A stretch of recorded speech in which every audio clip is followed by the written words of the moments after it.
that has been hanging around our neck. We paid the last installment of $500 million last week. Today, Kenya's debt burden is much less, more sustainable, and we are on course to redeem our country from the discomfort of debt and assert our sovereignty.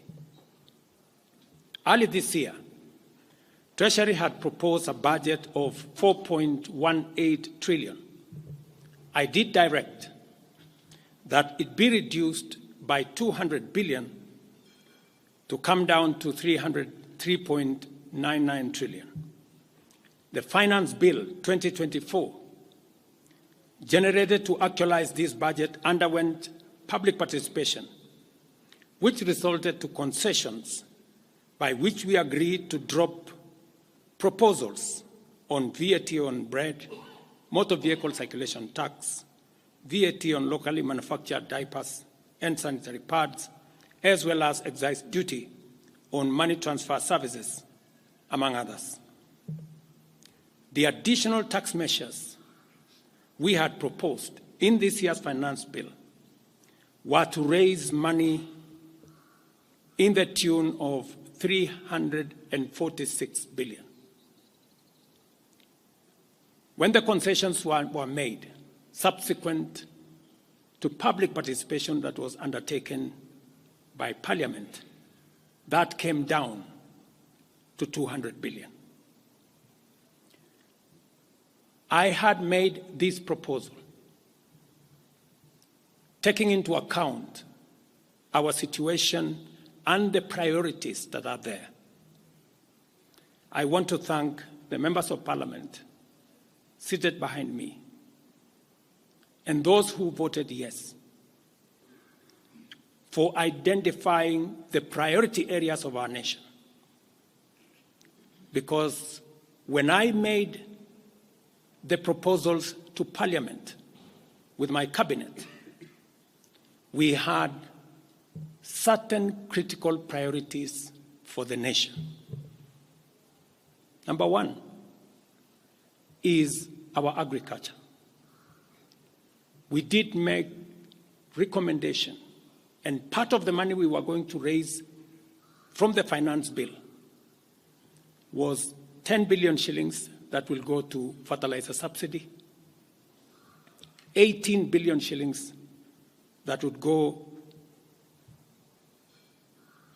to making sure that junior secondary school teachers, 46 of them,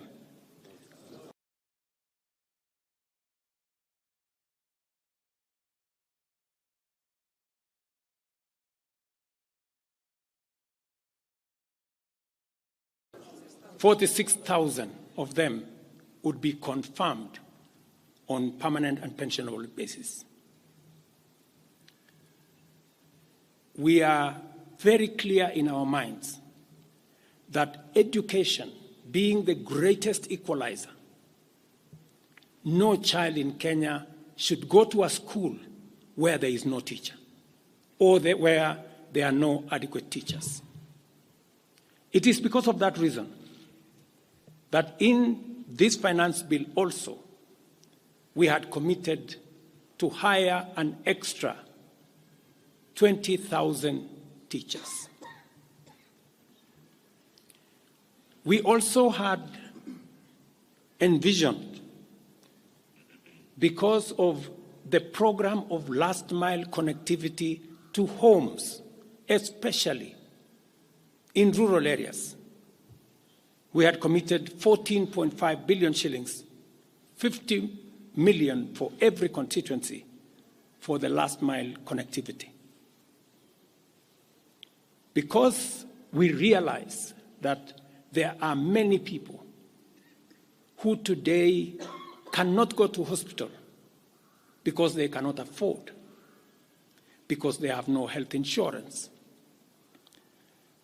We had committed 6 billion shillings to operationalize our universal health coverage plan that would make it possible for every citizen to have a health insurance those who cannot afford to be paid for by the government of Kenya, and to also operationalize the chronic illness fund that would make it possible for those who suffer from cancer, diabetes, hypertension, to be able to go to hospital, be treated, and go home without being asked for any money. We also had planned to put in money for our coffee farmers to retire the heavy debts that are bedeviling our coffee farmers. We also had allocated money for our sugarcane farmers to make sure that our sugarcane farmers get out of the debts that they're in. We had also committed to our milk farmers 2 billion shillings to make sure that every farmer is paid a minimum of 50 shillings per litre, to make sure that these farmers, very hard-working citizens of our nation, get a fair return for their hard work and for feeding our nation. And that is why I commend these members of parliament for agreeing with us that all the priority areas I have mentioned were the right priorities to be funded. And by so doing, they supported the proposal to incorporate also the views of the people. These members of parliament came back to us after they went to listen to the people of Kenya. And they came back and reduced the budget on their own by 146 billion shillings. Notwithstanding all these concessions, it has become evident that members of the public still insist on the need for us to make more concessions. And because I run a government, but I also lead people, and the people have spoken, I am grateful to all the members of the National Assembly who voted yesterday affirmatively for the Finance Bill 2024 as amended on the floor of the House to incorporate the views generated through public participation. And following the passage of the bill, the country witnessed widespread expression of dissatisfaction with the bill as passed, regrettably resulting in the loss of life, destruction of property, and desecration of constitutional institutions. On my own behalf, and on behalf of these members and many other Kenyans, I send my condolences to the families of those who lost their loved ones in this very unfortunate manner. Consequently, having reflected on the continuing conversation around the content of the Finance Bill 2024, and listening keenly to the people of Kenya who have said loudly that they want nothing to do with this Finance Bill 2024, I concede, and therefore I will not sign the 2024 Finance Bill, and it shall subsequently be withdrawn, and I have agreed with these members that that becomes our collective position.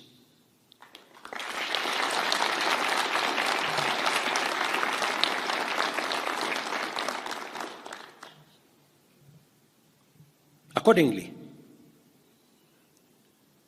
there is need for us as a nation to pick up from here and go into the future. And I am therefore proposing that because we have gotten rid of the Finance Bill 2024, it is necessary for us to have a conversation as a nation going forward. How do we manage the affairs of the country together? How do we manage our debt situation together? How do we work on the budget with the deficits that now exist together? And as I committed last Sunday, I will be proposing an engagement with the young people of our nation, our sons and daughters, for us to listen to them. As I said on Sunday, listen to their views, listen to their proposals, their ideas, their concerns, and what they think we should do better as we go forward. I am also recommending a multi-sectoral, bipartisan, multi-stakeholder engagement from civil society, religious organizations, professional bodies, for us as a nation to speak to the future of our country, again, together. And this will be on matters that are contained in the bill and matters that the people of Kenya have canvassed in the conversation that has been going on. In this regard as well, I am directing for immediate further austerity measures to reduce expenditure, starting with the Office of the President, the entire presidency, and extending to the entire executive arm of government. Operational expenditure in the presidency be reduced to remove allocations for the confidential fort, reduce travel, hospitality, purchase of motor vehicles, renovations, and other expenditures. This will cover the entire presidency and also the executive arm of government. I also propose that equally, Parliament, the judiciary, and county governments, working with the National Treasury, also undertake budget cuts and austerity to ensure that we do live within our means, respecting the very loud message that is coming from the people of Kenya.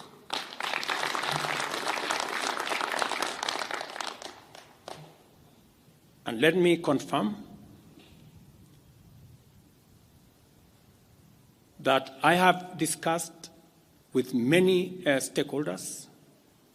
I will be meeting some of them shortly after this meeting on charting a way forward that makes sure that we carry the whole nation in this very important journey as we go into the future as a country. Let me also confirm that as we deal with austerity, the loud message on dealing firmly, decisively, and expeditiously with corruption is a matter that we have discussed and we have agreed that it will take the front banner as we go into the future. We will continue to do this and carry out this very important conversation. And I want to remind us that we should proceed within the foundational principles upon which our nation is founded, namely constitutionalism, adherence to the rule of law, and respect for constitutional institutions. We must continue to operate within the parameters of the law. I thank you.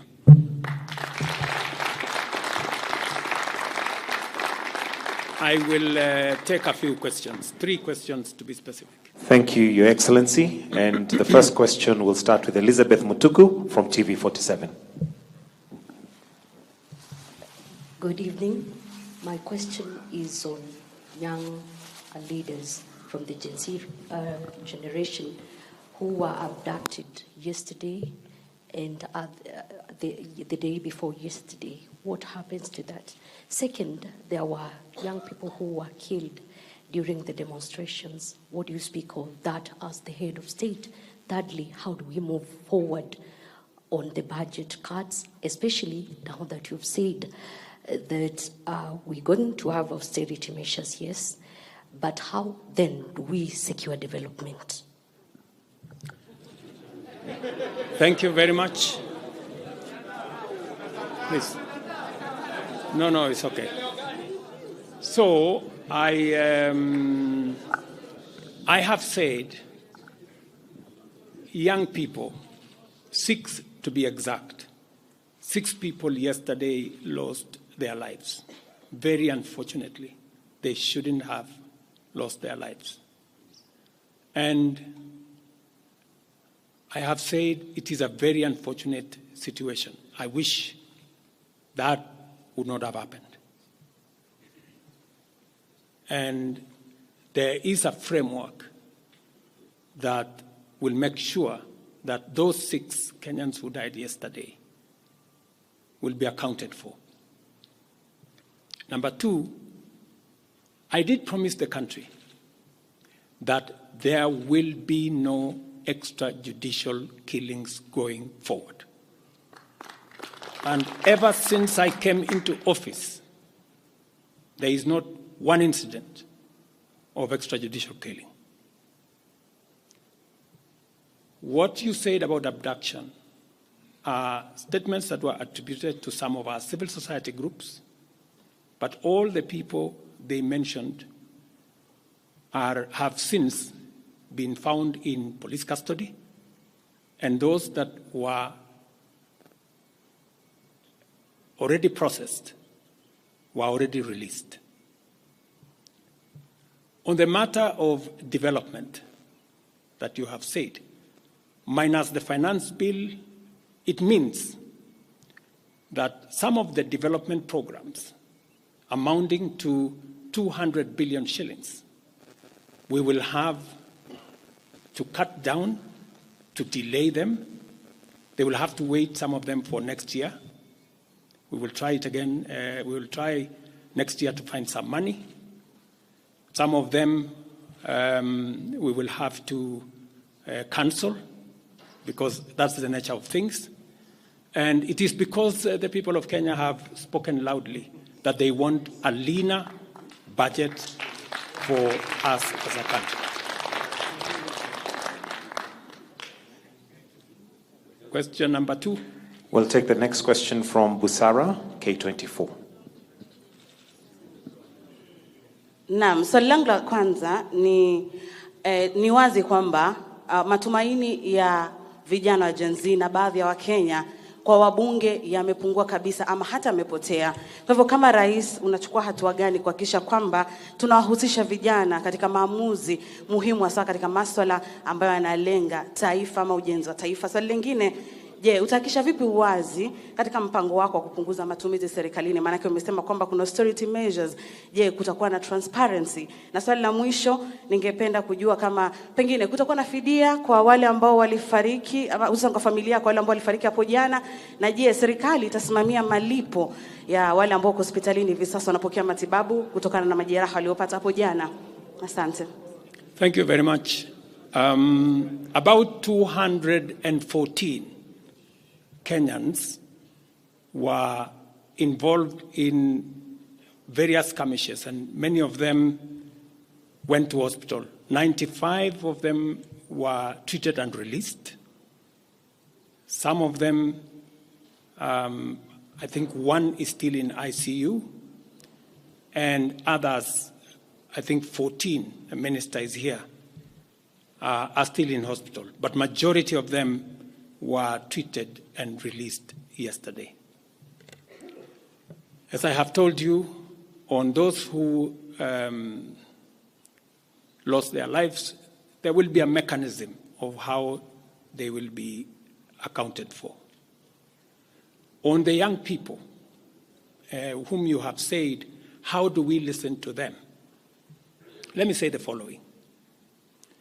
Number one, I did make a very clear, determined program to create opportunities for young people to work. It was in our manifesto. It is in my plan. As I talk to you, 3 of the programs are going on. The housing program today has 160,000 young people working as engineers, as architects, as quantity surveyors, plumbers, masons, carpenters, artisans, transporters, accountants. We have 160,000 young people working because I did take the decision that if we don't deal with millions of young people out of school, out of college, who have certificates and they don't have jobs, they will soon become a very big challenge for us as a country, as we are witnessing at the moment. All the young people you see, they are looking for opportunity. They are looking for jobs. And that is why our housing program, once it is fully rolled out, we will have a minimum of 500,000 young people working in our housing program.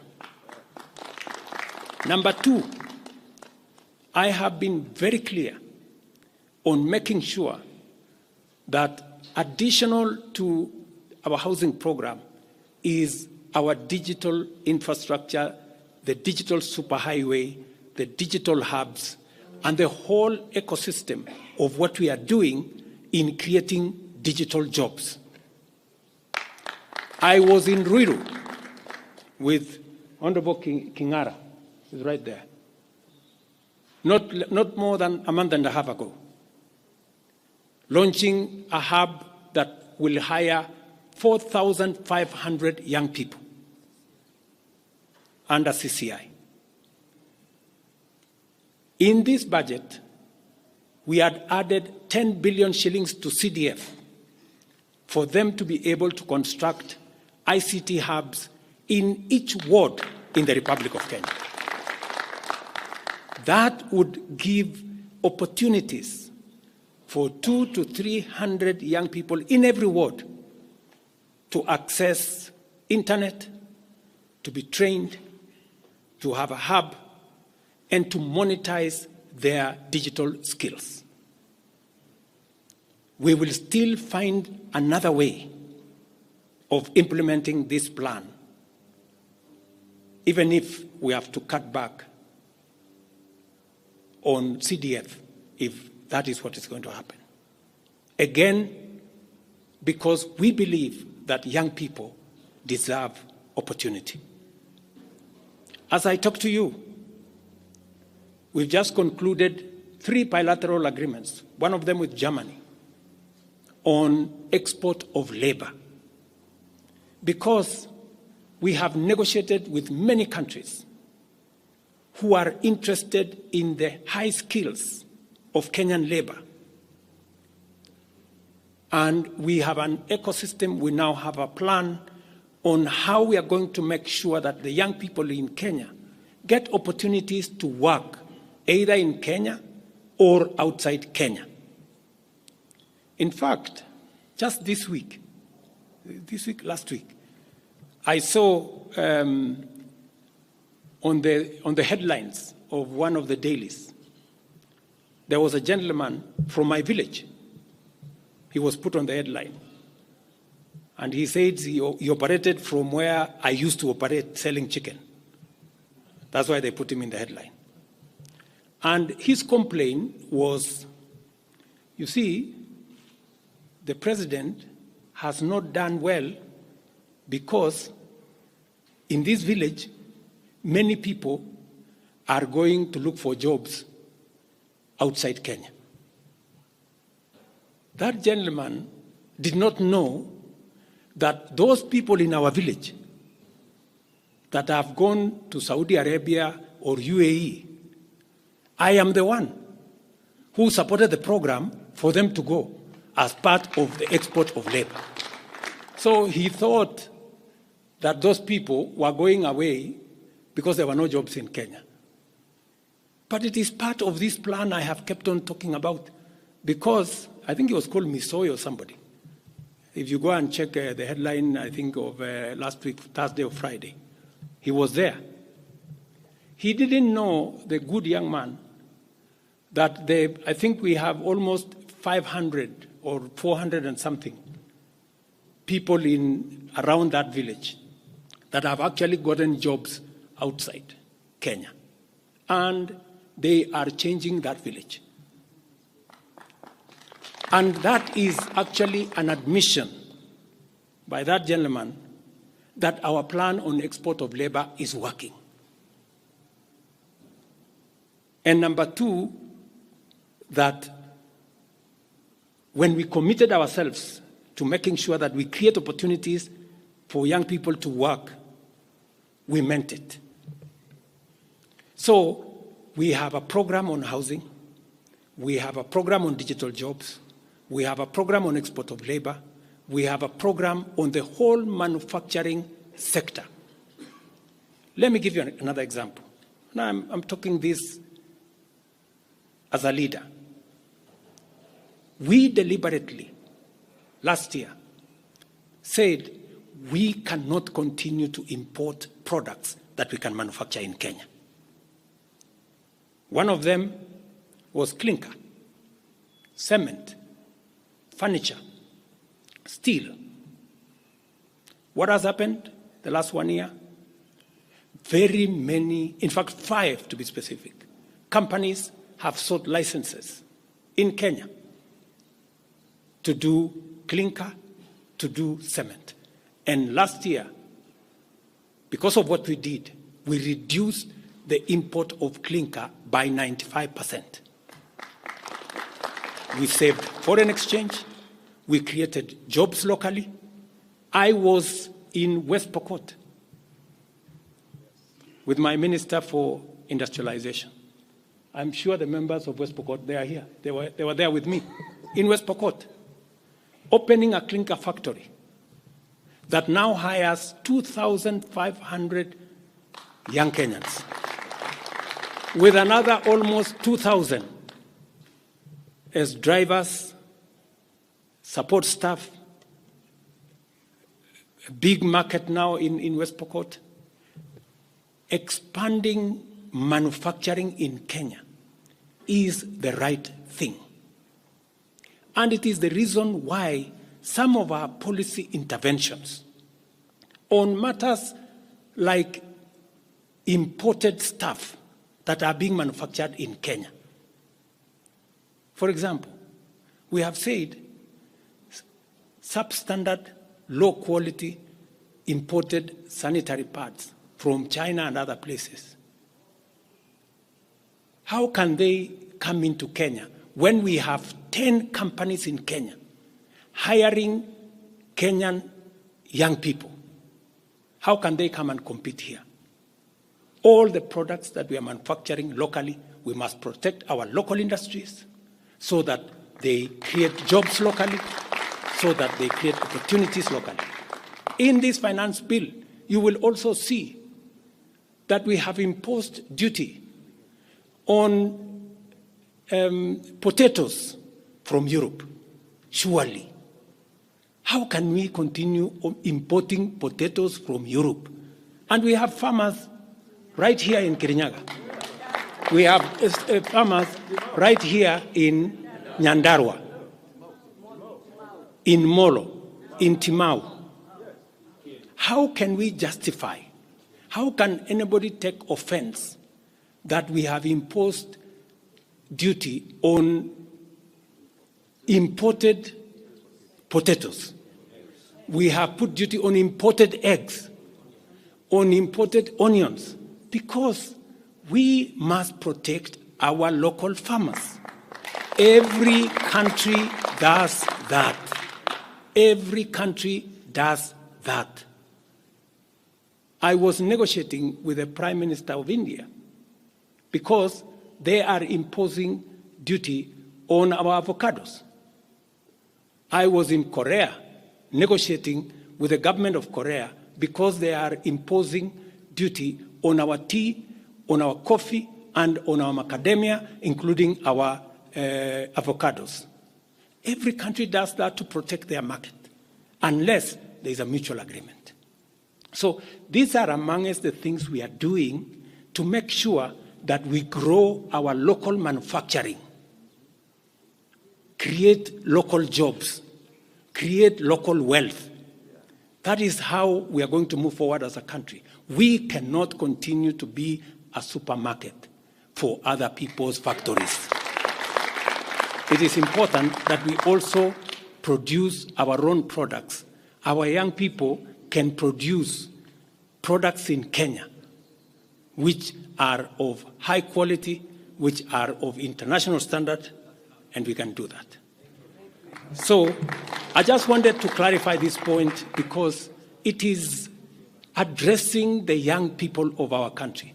And I am looking forward to a conversation with my sons and daughters, the young people of this nation, to explain to them the opportunities that they have, and I want to listen to them. What additionally do they want me to do? What can we do better? And how can we move the country forward together? Thank you very much.